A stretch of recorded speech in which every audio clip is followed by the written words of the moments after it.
Well, baby, you've been on my mind. I think about you all the time. Oh, I want to see your face. That don't make me wait. Welcome back to Sleeping Around the podcast. This is an exciting time for us. Well, you're 100% correct. This is Greg Friedman. He's the CEO of Peachtree, and we are very lucky to have him on. Very. He has built an empire. However, one of the things that's going to be awesome for today is that we're actually not going to talk much about Peachtree. That's right. We want to know about Greg growing up, right? Yes. We want to learn really kind of how you came to being the CEO of Peachtree, but kind of getting the background first. So I think that some of the things that we'd probably even just kick it off with is kind of understanding where are you from? Like, what's the background there? Well, it's mom and dad now. Go ahead. Yeah, I'm from and outer they were space. friends. Yeah, But, so I originally grew up in Alabama. So, yeah, grew up as a... Roll Tide? Yeah, Roll Tide. Or I'm a War huge- Eagle? No, Roll Tide. Roll Tide. Roll Tide all the way. Roll Tide. So, like, literally, you got to be either Alabama or you got to be Auburn growing up as a kid, and that's the war. chose Alabama, Roll Tide. Yep. Okay. So, huge Alabama football fan. Grew up right outside Tuscaloosa. Beautiful Ended area. up moving to Texas when I was 10 years old. Even better. Man, Yeah, I'm so- already liking you more and more. Right. What part of Texas? So I lived in Dallas and Houston. Perfect. And ended up going to school here at University of Texas at Austin. I've heard of it. Yeah. So here in Austin, which is great. So I spent a lot of time on 6th Street Yeah. and in college. So I spent probably too much money on 6th Street and too much time. But, went to Texas. And then, when I graduated from Texas, I moved to Atlanta. And that's where I first, professionally got into, the hotel business. I was on the banking side where I was, financing and capitalizing hotel projects, capitalized over 300 hotel projects before starting my company in 2007. So that's in my company being Peachtree. I'm curious, and I have just met you. Sure. Full disclosure, you just came in here probably 10 minutes ago. I moved around quite a bit too as a kid in the South. So I'm Right. curious, growing up in Alabama, when you moved to Texas, did you move to go to college at Austin, or did y'all move before? Were you He still? moved at 10. He said Yeah, he moved at 10. 10. I'm sorry. Yeah. So, So I moved he's at... smart, but I don't know that Yeah. smart. Like, Yeah. how is there smart? Right, yeah. So my parents got divorced, so that was the catalyst to Gotcha. move from outside of Tuscaloosa in a small Gotcha. town called Fayette, Alabama, and then we moved to Dallas. And so I loved Texas. So Right. I wish, in hindsight, I wish when I graduated from University of Texas at Austin here, I wish I would have stayed here because just what's happened in this market. It's Oh, yeah. incredible. Got it. Growing up, let's talk about this a little Sure. bit, because I know this is what you like. Do you have siblings? I do have a sister. So Okay. Older, younger? she's older. So Okay. she thinks she's older, but So she's 37. yeah, exactly. So See what I just did? yeah, I'm only 25. So yeah. By the way, Right. you look great. So moving at 10. Just so you know, Matthew has a tendency to hit on our male guests. It Okay, happens. got you. It happens. It really does. Right. It happens. And vice versa if you want to. I'm an equal opportunist. They, them. No, so that was around the time I moved to Oklahoma. So I was born in Houston. And around that age, I moved to Oklahoma. So you guys switched places. And it was just such a great move for me. Right.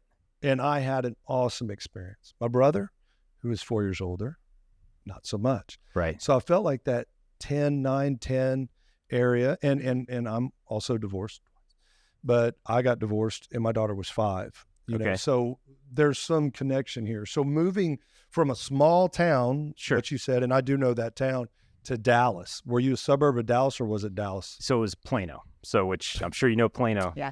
Yeah. That's where my headquarters is for Okay. the company I work for. Oh, very North cool. American headquarters. So that's a beautiful area. That has grown quite a bit since Yes, you've it been has. 10. Yeah.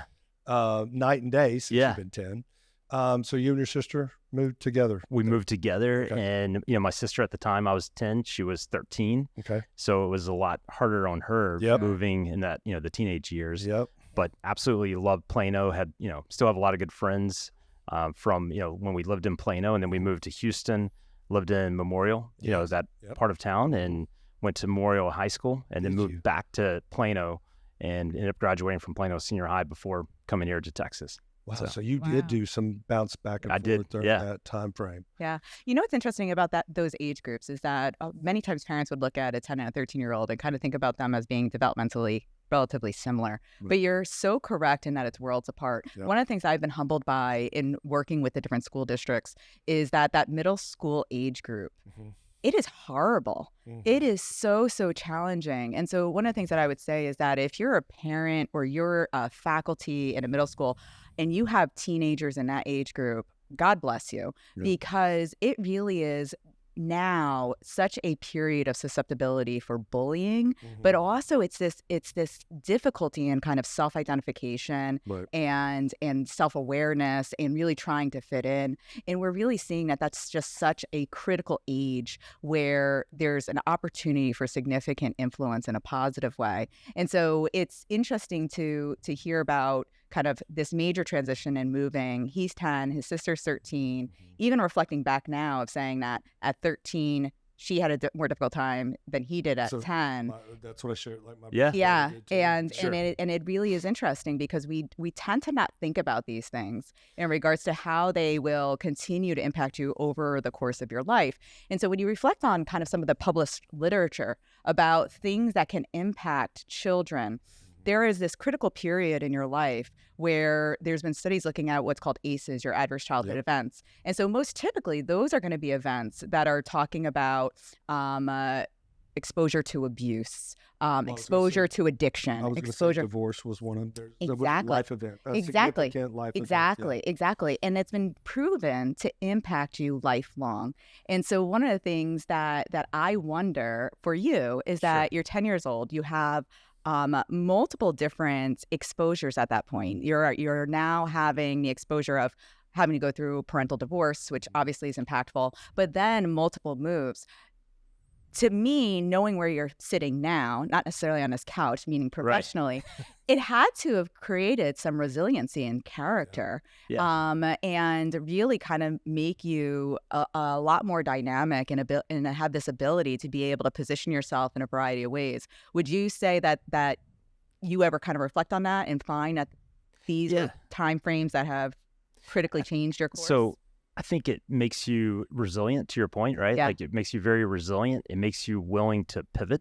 Like I think in business, to be successful, you got to be willing to make pivots. And a lot of times, you're going down a pathway, something ends up happening. You hit a great financial crisis. Out of your control. COVID, the pandemic. Sure. So you end up having to make pivots. And I think if you're not afraid of change and making those pivots, you can be very successful. I think it allows you to, be adaptable to different situations. I think if we all look back on our life, we could probably, I'm a big fan of therapy. I've been in therapy for a while, but to be able to go back to that younger self and go, oh, that makes sense now. Yeah. Right. And just so you know, his background is also in psychology. So, oh, really? So okay. And so what's interesting too, though, is that I think one of the points that I would also want our audience to hear is that change is the only thing you can expect, right? So change is a constant, and being able to figure out how you adapt to that change or potentially prepare and negotiate those changes are really important. And so very frequently, those are critical things that occur in someone's life that completely devastate them and many times throw their sleep into a major whirl, right? Yeah. And so I could reflect on many, many people who have come to me for care, and they're having situations like Greg is describing, and they've had a complete backslide. And so not sleeping well, then it become emotionally volatile because of that.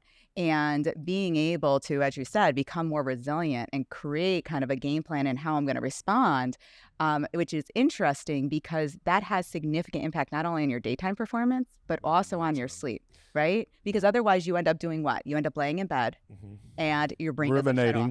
Yeah, exactly. Think. So I grew up, I was involved in scouts and I was involved in sports and having to move around quite a bit. Sure. That was kind of an anchor for me, those things. Were you involved in anything in growing up? Yeah, I mean, did some sports and things like that growing up, but it was also just going back to sort of what you're talking about, like going to these different schools and going from a very small town, small elementary school to all of a sudden being at a high school that the size of a college. A lot of these small colleges. I mean, it was a huge high school. Plano was, and Memorial was pretty big too. But so it just allows you to get super comfortable being uncomfortable, and that's. Right. In life to be successful too, I think you've got to have that ability to constantly put yourself in an uncomfortable position and find a way to succeed. I love that. So like student council?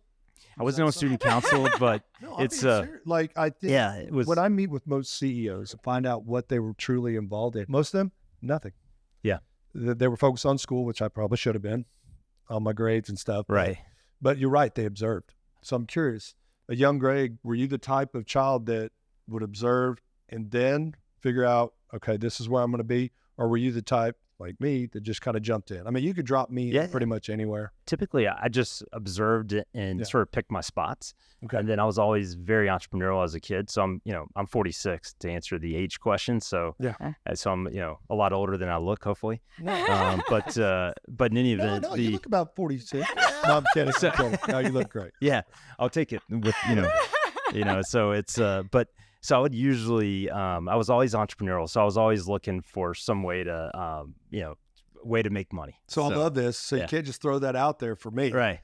Give me some examples, man. Like going back to like college, I had like a paging business. I had vending machines. Yes. In high school, I did all So sorts of just Dan, random... do you know what a paging business is? Pager, that's right. Yeah. Dan. Good job. Do you know I used to have one when I was a resident, and I would have to like read it and then call people back. And that might be the last pager.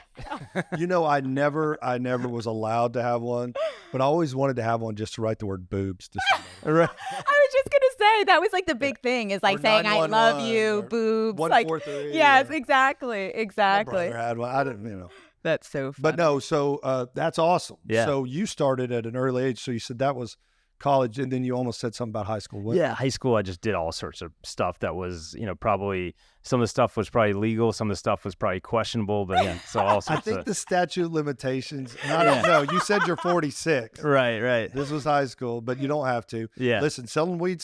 No, I'm kidding. I'm joking. Now is legalized and can be utilized, but it's unclear as to whether or not it's beneficial for your sleep. So just disclaimer there. I think it works great for you. So we'll get into that another time. So good. So that's kind of my point. Right. And so hopefully on the podcast, people understood this. My friends who are CEOs, they didn't do sport. They didn't do anything with school. They were doing their own thing. So one of the examples I have, my buddy has a private jet. He's been very successful, but I remember him as a kid when we'd have to sell chocolate bars or sell the wheel of cheese. Sure. Believe it or not, I sold a wheel of cheese in Oklahoma. And you would win he was always number one. Right. But then he was always selling other stuff. Like he was always like. He was hustling. Yeah. It's hustle life, right? And always respected that. Even he may have done some things that were borderline legally legal with slot machines in Oklahoma. And so he was always thinking ahead and thinking about that. And he's an amazing CEO. And so I'm not saying I was not in slot machines, but the vending machine thing is cool as hell. Yeah. Yeah. I love that. I'm curious. My buddy also had a little car wash, a little 2-stall car wash, and he made a ton of money off quarters. Right. How much would one make? What was a good week pull for you in the vending machine? Yeah. So it was like probably call it $30 to $50 a week per machine. Yeah. So and then I had some machines like some of these like stuffed animal machines, where it would have the claw. Yeah. Oh, so I had some of those machines. You're the asshole. Yeah. I guess I am. I don't know if you have kids. So daughter, she's 18. Right. When I was a kid, and when she was a baby, and I was a kid, 25, I would sit there trying to get that machine going. Okay. It's so so close. Okay, so you're that guy. Yeah, I'm that guy. So. I gave you some money. Yeah, those machines do well too. What a great! They do. Suckers like me, especially at like a Mexican restaurant. So yes, yeah. So did you? I'm telling you, the one we used was Paquitos. Okay. So maybe it was. Might have been mine. You never know, right? Like, man, I'm filling up his pocket. But no, there's nothing better than. And so I don't gamble. It's not a religious thing. My joke was I gambled enough when Mia was a kid doing that. That's because funny. I would just and you would think I pull one little thing out of there, all worth it. So for this little stuffed animal that probably cost 30 cents. Yeah, in Mexico, $30. You paid $30. Probably talked $120. Oh, so yeah, I'm with so. you. So that's cool. So you had that entrepreneurial spirit as a kid, right? And I bet that I wonder how, if you don't mind me asking, sure, how was that supported and fostered with your mother, and then growing up? Like, was she going, dude, you're making $30? Yeah, with either of your parents, or were there other key key people in your life? Yeah, like my grandfather was a big influence, so he was very entrepreneurial. So he had he had several businesses he owned. So every summer I worked for him as a chow. So as a younger child back in elementary school, high school. Free child labor. Yeah, great. Exactly. So I stuffed envelopes. We are not supporting child labor. No, when they're family, yeah. And what life lessons learned. Yeah, life lessons. Oh, I'm sorry. Internship. Right. Externship. That's a new term. Yeah.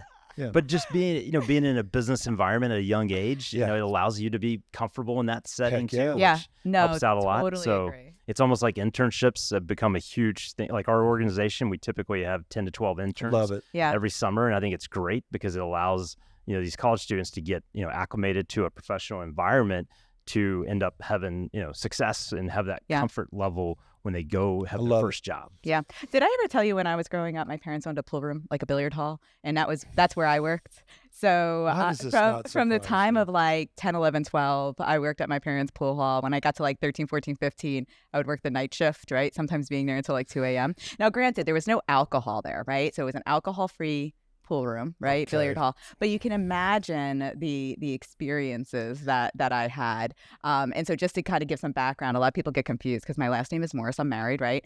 But my maiden name is Santilli. So I'm an Italian, right? Jersey Italian girl. We know. People who know you or watch this podcast, they know. Yeah. But I did not know that about you. Yeah. And I will say that I'm a big fan of Joe Rogan. And the way Joe Rogan talks about pool halls and pool experience. Am I lying, Dan? So you got to witness a lot of stuff too. Oh, I got to witness a lot of stuff. I'm sure you saw all sorts of stuff. Yeah. So what I was going to say though is that although it wasn't the same like cultivated experience as being in a kind of a white collar situation, I will tell you, it gave me the best street smarts, reading people, kind of business savvy, working numbers. And just how to respond instantaneously. Well, yeah. So I do think that was some of the best business education. And many times in medicine, people will say to me like, how do you have this business sense, right? How do you actually think through? Well, you never met Nicky Three Fingers. Why did they call him Three Fingers? He used to have five. He used to have 5. So your grandfather was probably a big influence and mentor then. Yeah, he was a huge influence. Awesome. So my mom worked for my grandfather in his business, and I used to travel with my mom too to conferences and things like that. Very cool. Every once in a while, and I would go with her on site visits because my grandfather owned hotels, but also owned a business that financed hotels, and this is going back in the late 70s all the way into the early 90s. And so I used to travel with my mom from time to time, and that also allowed me to, have that experience. You're probably the type of person like me. Sure. Probably the only thing we have in common is that I knew at a young age, believe it or not, I knew kind of where my path was going to be. And it was weird because my friends went to college and kind of goofed around. I knew psychology, undergrad, master's in psychology, go get my PhD in psychology, blah, blah, blah, blah, blah, right? Now, like you said, had to pivot, had my beautiful daughter in 2005, went into sales. But it sounds like from an early age and great mentorship, where you are today, and we know what you do now. Right. Wow. Because you're talking to us about the younger version of you. Right. Doing all this. And now I know what your grandfather did. So yeah. It's awesome. So did you come to Austin and go, I know, I need to get this degree? Actually, it was different. So I came to Austin thinking I was going to become a doctor. So I thought I was going to be like Dr. Morrison, right? So it was not a sleep doctor, but, I thought I was going to be a doctor. A doctor, yeah. Yes, a doctor. Yeah, so I thought I was going to be a doctor. I was a biology major and ended up, so my grandfather was really a big influence in my life. So he was very much set on the fact that he didn't want me to go into business. He thought he was a big believer in getting a professional degree or in getting a graduate degree and moving on to something that would be, because he grew up during the, going back to the Depression era. Yeah. So he always felt like there was going to be another depression, and he was a big believer. You always needed to have a source of income. And so job security. Exactly. In medicine, it's job security. Security, that income. And so he wanted me to become either a doctor or an attorney. I chose a path at an early age where I was going down the pathway of becoming a doctor, skipped a year of high school, came to Austin, thought I was going to skip a year of college and go straight into medical school. And about midway through, I realized... Doogie Howser, huh? No, I'm not Doogie Howser, but midway through that experience here, I ended up graduating with a biology degree and did well in college. But midway through, I was like, you know what? I don't want to be a doctor. Like this is... I was just sort of hitting the burnout phase. He did. Well, here's the thing. I think it's funny because as much as you respect and love your grandfather, right, and as much as he wanted you to, you followed your own passion, and thank you for that. right. Believe it or not, I do call on doctors and meet with them that never wanted to be doctors. Yeah. Right. And they get older in life and they're not doctors anymore. And was the heart really ever in it? Which is scary if you think about that. Sure. But if we're doing stuff for other people, take it to any level in your life. If we're doing something because others want us to do it, we'll never be fulfilled. Right. For you to get that at that young age, my friend, is amazing. Yeah. Most people would just follow the path, go to the safest route, go do what they were told, and then later on in life go, oh, what am I doing? You know what this reminds me of? What's it? Juliana Rankin. Oh my gosh! Right. That's So true. Juliana, she has an amazing voice, beautiful country music musician who we had on recently, and she had a very similar story. She was she went to A&M. Okay. Yeah. But she went to college with plans to pursue a legal degree. Yep. Right. She was planning on going to law school, and what had happened is that she got exposed to music, learned how to play the guitar, started singing, and ended up. Her family supported it. Yeah, her family was like, what are you doing with your life? This is what you need to do. This is your calling. Passion. Right? And so she ended up, she did end up graduating from college. And took a job. Yeah. And then she's completely pivoted and now is pursuing her career in country music. Wow. So following her passion. And so I do think that it's an important call out again, because we did it during that episode of saying to people that it is really important for you to be self-aware. It is really important for you to respond to what your innate instincts are, because as you're saying this, living with your own regrets is really something that can be quite disruptive to you, right? And so the fact that we now are seeing this recurring theme of people who are like, I had this predetermined path because this is what I was told I need to do, or this is what society says success looks like, right? And then saying, but that's not me. And being able to lean into that and being able to model the fact that you can be successful if you follow your passion, right? And so the reason I bring that up is because we very frequently are forcing people down certain paths. I see this all the time in middle schools and high schools and even in college students, that it's just like, this is what I know is going to be, as you had said, your grandfather had said, job security, or this is what everyone in my family has done. And again, it's something that can be really, really dysfunctional and not really result in something that's positive long term. Are you the only Freeman?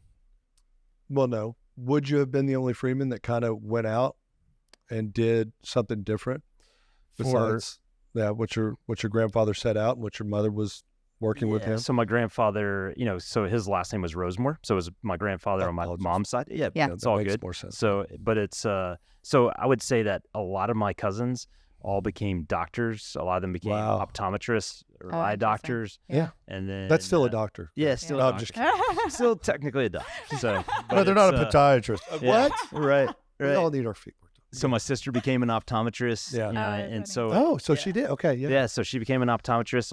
Most of my cousins have become optometrists or other doctors, and there are other types of doctors. And so So it's yes, there are more than the eye doctors. Yeah, so there's other parts of the body. Well, there are other parts of the body. Greg. So I was up here. But it was I definitely took a lot of heat for not, because my grandfather was so passionate about me going into medicine, and he didn't want me to be an optometrist, but he really wanted me to go and do something else. Well, that generation called the greatest generation, right? From the Depression, they those who went through it, and it's funny. A lot of them are like, own land. Land will always have value, right? Because during that, the only value. I'm not saying being real estate agents, but they are about security and money. My great uncle was the same way, out of Garland, who owned banks and owned different businesses and stuff. But we're called Sleeping Around the Podcast, right? And I think this all plays the part. And I'm curious. Let's take you back again to the younger you. Have you? Because you know what we do. I mean, you've watched our podcast, every episode, and I'm sure you love it. I've watched every minute twice. Thank you. He actually can recite it. Yes. Sleep issues. Right. For someone, and again, we are talking about the younger you, so try to kind of step back, and I know there'll be a time when we'll talk about where you are right now. Did you ever have any type of sleep issues growing up, or were you that type of kid that literally had that button on the back, hit the pillow, sleep 7 hours a day, wake up, good sleep. Well, hopefully he wasn't sleeping 7 hours a day, because remember that over time, 7 to 9 hours is for adults. When we're talking about early childhood, we're really thinking about 9 to 11. Okay. Right? 9 to 11 hours, middle school, high school, 8 to 10 hours. So just making sure people are aware that it's not a one size fits all, because very frequently we're seeing people. Well, just give it an example. Okay, but we don't want him sleeping 7 hours at 10 years old. I never slept a lot. So I literally growing up as a child, I used to sleep maybe like 4 to 5 hours. Yep. Like I would tend to, when I go to sleep hard, but I wake up, typically about 4 to 5 hours afterwards. Okay. So, which is probably not I feel like it's probably not the best thing. You probably could tell me. But you hold see on. the wheels turn, Yeah, right? I see the eyes, and I'm like, okay. But Greg, I'm still here. I'm surviving. I want to tell you For now. Right. that society and the world Sure. has thought for years that that's okay. My mother, amazing woman, God rest her soul, maybe slept that. Right. Maybe. Because when I would wake up at night to go to the bathroom or she was studying. Right. Or she was cleaning the house. Or she was, and yes, she was a night owl, but she literally, for most of my life, probably only slept 4 hours a night. Right. Which I'm not saying contributed to health factors, probably did. Yeah. With what we know now. Right. And so as a society, and I've also learned this from Dr. Ann, is that we go, oh my gosh, that isn't normal. Right. Just like, I found out cramming for a test is not good. No. I'm kidding. But that's basically what we were doing with our sleep. Yeah. Oh yeah, I'm doing, this is more important. This Right. is more important. This is more important. So I guess one of the questions I would have is when you're reflecting back on that and you're saying, yeah, as a kid, I probably was sleeping 4 to 5 hours. Was it that you were kind of unable to wind down and like shut it off to be able to go to sleep? Or it was just that this is what I've trained myself or kind of perceived myself as needing? Like, do you have a reflection on? Yeah, I think it was probably prioritizing certain things, right? Sure. Like I used to, maybe it would be playing video games, back when you're in, middle school or something, high school. Sure. And you're, playing video games too late or watching TV too late. You're looking at the time going, cramming for a test. okay, I got another. Yeah, I got another hour, right? Yeah. So, but it's prioritization, right? Like, so it's like I look at it today because I don't sleep a lot today. I'm pretty bad about it just because I'm constantly traveling, and it's, you've got limited time and you want to cram so much in a given day. Sure. And there's only so many hours that you can do everything you want to do. Oh, we're going to be good friends, Greg. Yeah. I'm going to teach you so many tricks. So, I mean, this is actually, it's interesting because very frequently people would cite people like you who are very successful and say, well, this is what I need to do it, right? And because in medicine, we're the most guilty of this, of that we have attendings. Yeah. Exactly. We have attendings who go, I work 36 hours straight and I did 32 surgeries in those 36 hours. And these residents today, they're weak people. And so we wear it now as a badge of honor of like this insufficient sleep. And so you're 100% correct. When we're looking at the national statistics, again, I constantly say this, the CDC 2014 said, United States major public health crisis because of the fact that epidemic proportions of adults having sleep disorders, right? Yep. At that time, it was estimated 1 in 5. We now are looking at it's probably 1 in 2 to 1 in 3, right? And so we are definitely seeing this huge increase.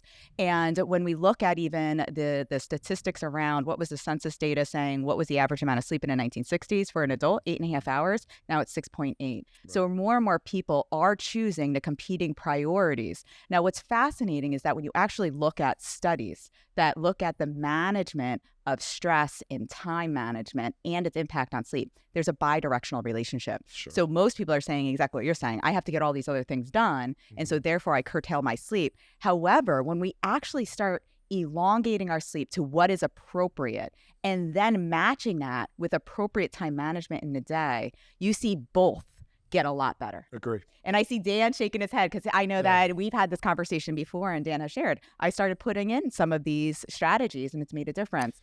And when I have worked with the different schools and I've taught my high school students and middle school students and college students this, they come back and they go, I'm sleeping 1 to 2 hours longer. And that makes a big difference. So I do think when you look at someone like Jeff Bezos, right, he prioritizes sleep. He won't take a meeting until 10 a.m. because of the fact that he says that is at my height of when I know I'm my best performance. So he has that self-awareness. But also, if I don't get that right duration of sleep, I'm more inclined to be impulsive, choose the wrong choice, make the wrong decision, create greater risk for myself and my business. And we've talked about this, but I've always prioritized the healthiness but sleep. And as I've gotten older, and I'm almost 50, sleep is very important for me, for health reasons. And so when I think about that as me as that kid, sure, who I did sleep, but not like it just wasn't a priority. So by no means, and please, to our audience, do you have children? I do. Okay. Is that okay if I ask that? Yeah, okay. yeah. Totally. How many do you have? You have so I've 12? got a daughter who's 16 and who thinks she's 26. She's 16 though. I've been there. Yeah, and I've got a stepson who's 21 and sometimes acts like he's 16. So. Okay. So do they kind of fall in, even your stepson, who I know is not your biolog, but do they kind of fall into the patterns you were as a kid, do you find? It's interesting. So my stepson tends to sleep a lot more than I did, even at his age. Even when he was younger, he slept a lot more than I did as a child. Got it. My daughter tends to be a little bit more like me, where she tends to, tend to not need as much sleep. She sleeps more than I do, but she tends to wake up super early in the morning. And I was always an early riser as well. So no matter if I go to bed at 10 o'clock or 12 o'clock, I wake up at the same time. Me too. To this day. Right. And I will howl at the moon sometimes. I really do. But I'm still up at 4 a.m. So I pay that price. Now I'm older and I'm an adult. So on weekends I go, okay, if I do that, I'm going to take a nap today. Yeah. And I couldn't as a kid. And I think it's important for our audience, like when we're talking about that, right? The morning lark, that's your chronotype, right? That is your circadian rhythm pattern. And so it is important for people to lean into what their natural circadian pattern is. So that's that day-night rhythm. And so there are people who are going to be more likely to be that morning lark or that night owl. So what's fascinating is in 2017, Nobel Prize went to 3 men who discovered and characterized the molecular process of the clock genes. And so these clock genes actually control every single day-night rhythm of every single cell in your body. And so when people are more inclined to be either, like yourself, a morning lark, being up early, and that's when they seize the day, or the night owl, like my mother. It truly is a part of your genetic programming. And so it is important to kind of recognize that and lean into it because you'll tend to be more productive. I always tell people, if you're asking me to do something and it's like 5 o'clock in the evening, you're not going to get the best version of me. Because I am that morning. We are. Oh, I know. We're up at like 4:30 in the morning. Like I'm at the gym. I'm ready to go. Right. And so I do think that's another important characteristic. And it sounds like your daughter has that same trait. Greg, I'm trying to imagine you walking into the University of Austin. So now I know your age. So I'm trying to do the math. So you had a calculator. No, they had some damn good football there at that time. Vince Young was there. Am I correct? He was there at the very end. Yes. Well, when it was important. Actually, no, take it back. Vince Young wasn't there when I was there. It wasn't? No, it was. So he was. It was. And why am I drawing Sims? a blank? Well, Sims was there, and then it was the running back. I can't think of his name. I had a class with him too. How about this? He does. So he went on UT. Yeah. So I'm an OU. Full disclosure, I'm an OU fan. Brandon Hedgecock, who also hosts, played football at UT, and went to school there. My point being, and although you did go to Plano and Memorial, I get it. Walking in that school, it's huge. Yeah. I mean, it's its own city. Yeah. Wow. It had to just be mind-blowing. Did you have people that you knew that were already there or that went with you because you skipped to your high school? Yeah, so I knew some people that were here, at the University of Texas, but I've made a lot of new friends because of course. You move into the dorm, you don't have. And you were a hustler, so they were like, "Hey, we need to be friends with you." So it was. I mean, it was a blast. I mean, here I am. I'm 17 years old at the time. Yeah. At school, and I had to have a fake ID to say I was 18. Yeah. Not 21. So, but yeah, it was. And again, statute of limitations, people. Yeah. No, I think that's awesome because then what I challenged my daughter and what I challenged the lady I'm seeing right now, her daughter going into college, I always thought that it really had nothing to do with the paper you get at the end of it. Right. No. And we're in a different society now where I don't think you need college. Yeah. No, definitely But not. what college taught me and what I wanted to teach my daughter and people who go there is life. Yep. You learn to conflict resolution. You learn prioritizing, time management. Sure. You're kind of on your own for the first time. Now, it sounds like you were pretty mature growing up. Right. So it probably didn't have those issues, but you probably went to school with a lot of guys that were like, dude, if I miss one more class, I fail out, or they took the F instead of dropping the class. Sure. But it teaches you these life skills. Yeah. Would you say that that's what UT taught you even more than the biology degree? Yeah, it was all about survival, right? Yes. Like that's what college is about. It's about teaching discipline, survival. Great word. Just being able to move the ball forward, because that's the key to success in life. So a lot of times, like even when I'm hiring people, it's not about where they went to college. A lot of times, it's not really about the grade, the GPA that they received. Thank you for that, by the way. But it's really, but it's more about like how they transition each year, because it wasn't. Was there progress? Was there growth? Exactly. Like what did they reflect? What did they learn from it as well? Because in a lot of cases, they'd go to college, they flunk out the first year, and the person that came back and had that resiliency to be able to graduate. Sure. I mean, it shows a lot of just strength, and visual in their ability to want to be successful. It's funny. That's actually what I look for in hiring somebody too. Right. It's the exact same thing. I had a great model who did that. My mother went to Stephen F. Austin as a young lady who going to Catholic girls' school, and then went there, literally flunked out. Right. Straight S. Didn't even drop class. 0, 0, 0, the old 0.0. Grade point average. Met my father there, of course. Dad goes to Korea. They get married, blah, blah, blah. My mom went back to school years later, made straight A's all the way through her undergrad. Never got a 4-point because of that one. Master's degree, postdoctorate. I mean, my mom was a very accomplished person, a therapist herself. So I've always looked at people who go back to school after an event like that. You're the first CEO I've heard say that, because we look at resiliency, and you've said resiliency a couple of times. I'm just curious though, when Austin had to just be fun. Yeah, it was. I mean, back then. Again, I know how old you are. Yeah, like it was a great time. I think we might have partied together. Probably did. If you're on 6th Street, I was there like 6 days a week. I'm 49. Yeah.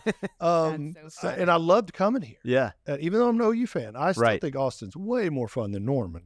Yeah. But it was just such a good time, and I was envious of my friends who went to school there, because it was so big.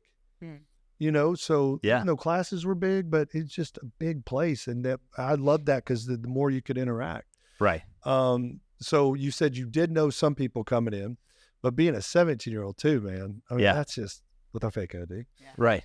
How did just well, cool. and it's such a big university, right? Like, so the people you see maybe once or twice throughout the semester. Yes. You end up losing, track, and you end up making new friends. And you might see someone the first day, right? And not see them till you graduate, right? That's how big the school is. Yeah, no, that's totally right. And then you would I spent a lot of time on 6th Street, so you end up having your friends that wanted to go out all the time, and then unfortunately, if you go out all the time, a lot of those friends didn't make it through the freshman year. No. So that you never saw them again. No, man. They'll stay in school forever. Right. Buddies. Yeah. So some of them got sent home and so forth. But no, I had a great time here. There was, back then in 95 to 99, it was actually Ricky Williams. He was going to kill me, the running back that was here back then. Stud. That was, he was a total stud. Yeah. I knew who you're talking about. I was going to let you sweat it out. Yeah. Did you get involved in anything at UT, or were you strictly just school? This is what I do. It was mostly school, and Okay. I had the, Business. basically the businesses, and it had a .com company I started that took up a lot of time. I had the paging business, used to sell pagers and stuff, and then had the vending machines. So you were early on at .com, brother. Yeah, I was very So early. that was probably 98, 99? I started like towards the end of 97, beginning of 98, and then ended up running that business because I graduated in 99 and still ran that business for a couple of years after college. At one point, I thought I was going to go do that full time, and had a couple opportunities to sell the business. Just fortunately, those hindsight, were the good old days. Yeah, where when hindsight Silicon made the Valley right goes, decision. you got an idea? Yeah. There's $1 million. Right. Yeah, there was a couple of different venture capitalists that wanted to buy into it and stuff like that, or different companies that had backing from venture capitalists that wanted us to merge into their companies and so forth. And every one of them ended up blowing up, so I probably made the right decision. Sure. Not doing it. Again, hindsight's great, isn't it? Yeah, exactly. So Hot Atlanta. Let's back up. You graduate with a biology degree. You said earlier, you're like, man, I kind of knew halfway through, but you finished your degree, which I love. Yep. So I'm assuming that around your sophomore year, during the summertime, you might have went and worked with your grandfather going, who do I need to tell that I'm going to finish my degree, but this is not my passion? Yeah. So it was a little bit different. So like, I literally, because I spent every summer here in Austin, so I never even went back home, but I went and visited with them over one of the breaks and told him, going back at the beginning of my junior year, I didn't want to go to medical school. And he didn't take it, if you know anything you're about not taking your MK. Yeah, you know anything about older individuals. I grew up during the Great Depression, and he's Russian, really from Ukraine. Originally his parents were, and so they immigrated over to the U.S. So he was very tough in his approach, and his first reaction was, "You're fucking crazy. Right. You're not going to medical school." So it took a couple of years to convince him, and actually, obviously got my first job out of school. And even then, every week he would call me and say, "Hey, when do you want to go back to school and go to medical school?" Yeah.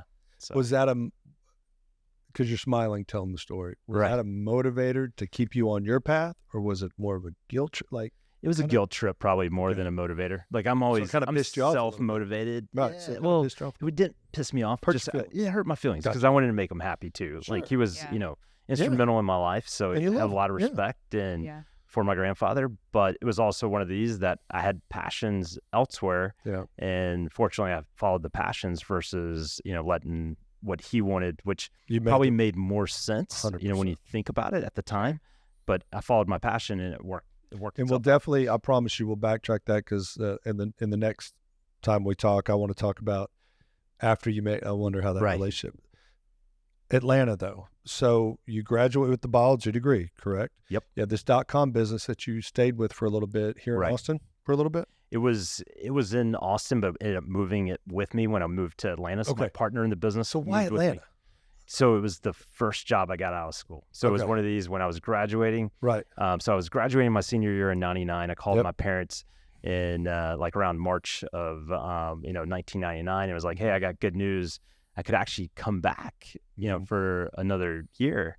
And they were like, well, if you do, it's 100% on you. So you can pay for it.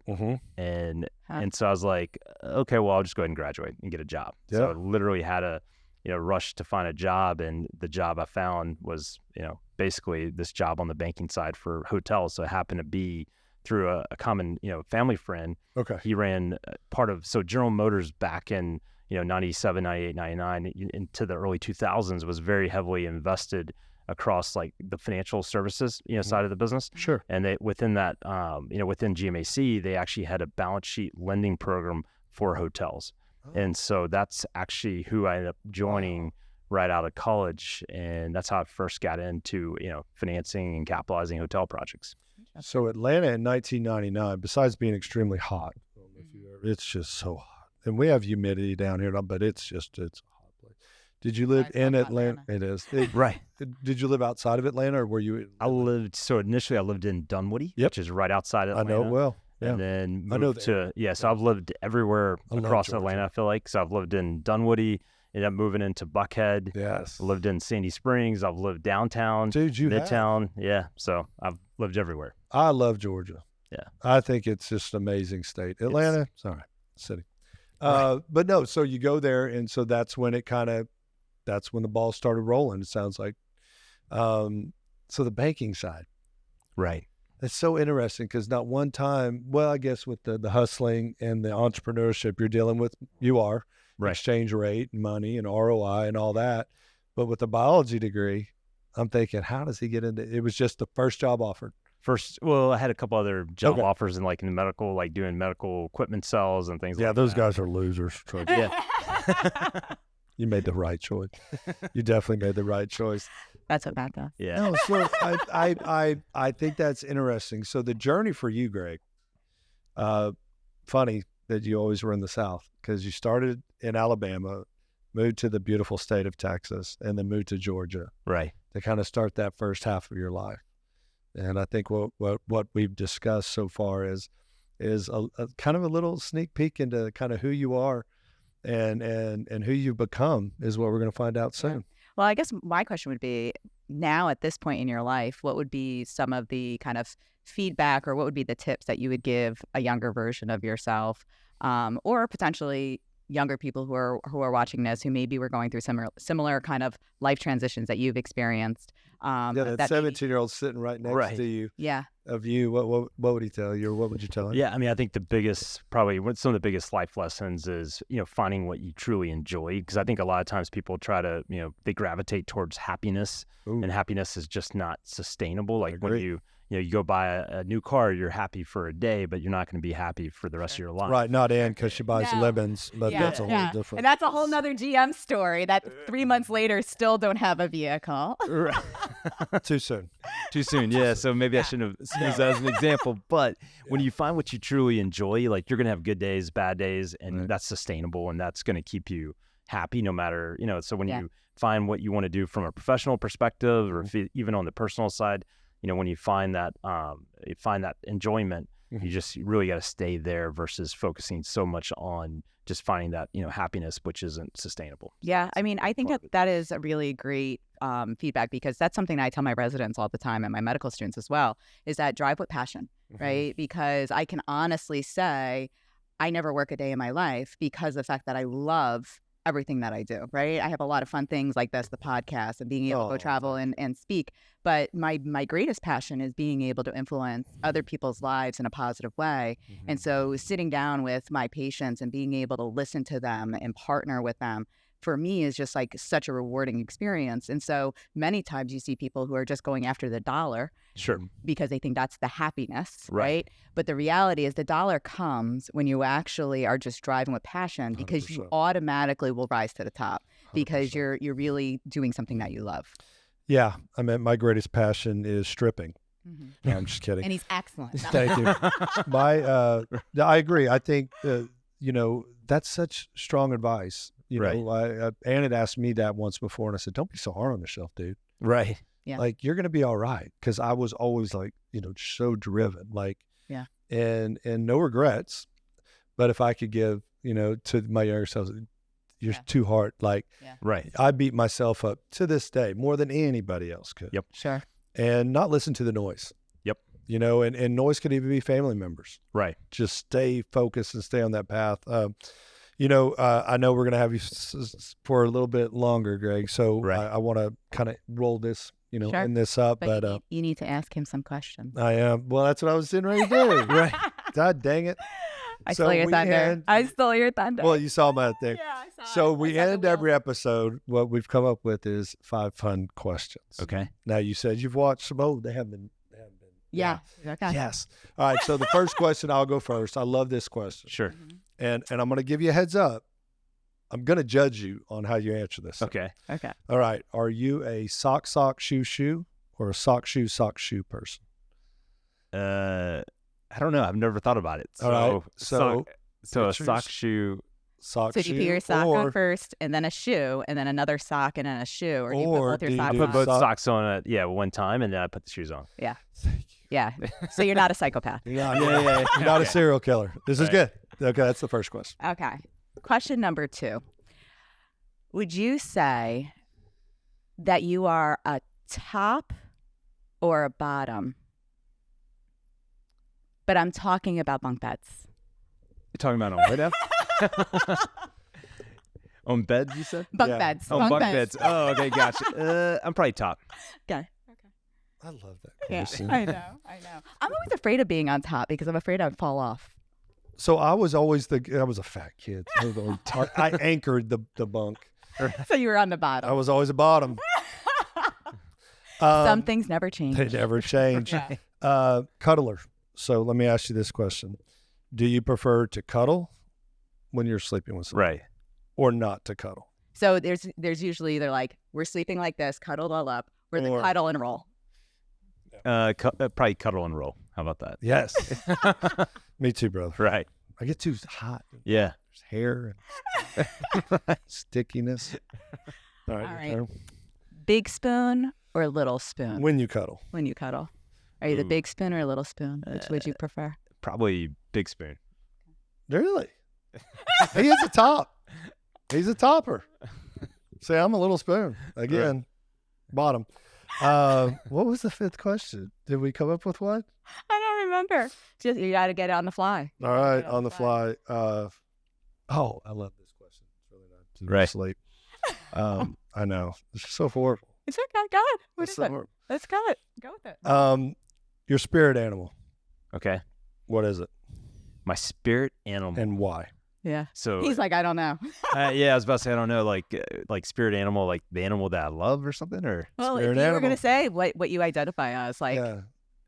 for me, mine's a butterfly. Oh, totally. I'd probably say, I'm trying to think. It's a good question. Nobody's ever asked me that question. Really? Yeah. So Yeah, I think I'd probably say I'm resilient. So probably maybe a tiger or something. There you go. So, A lion. Well, I'm a lion. That's Okay. my spirit Yeah. animal. For pretty much the same reason. Right. You know, leader. But he's a pride. tiger. He's a tiger. He can be a tiger. Or a liger, as in, what was that show? Thank you. A liger. He draws the liger. I thought you were a unicorn. Well, yeah, some people do say that. Yeah, Yeah, but that's really not an animal. Yeah, it's not. It's not. But right. yeah, butterfly. That's So fine. we like to have a little fun towards the end. Sure. But in all sincerity, it's a joy to get to know you. Yeah. I've heard so much about you. It's good that we connect on LinkedIn, and now Sure. just kind of find out a little about your background. And thank you for sharing with our audience. There will be a part 2. Yes, it will. We're going to dive into. We'll kind of leave off at Atlanta, and then we'll kind of get to where we are. But for now, thank all of you guys for listening and for watching, and thank you so much for sleeping around with Dr. Ann and Matthew. We're just keeping it between sleep. We lines. are. Appreciate you, Dan. Love you.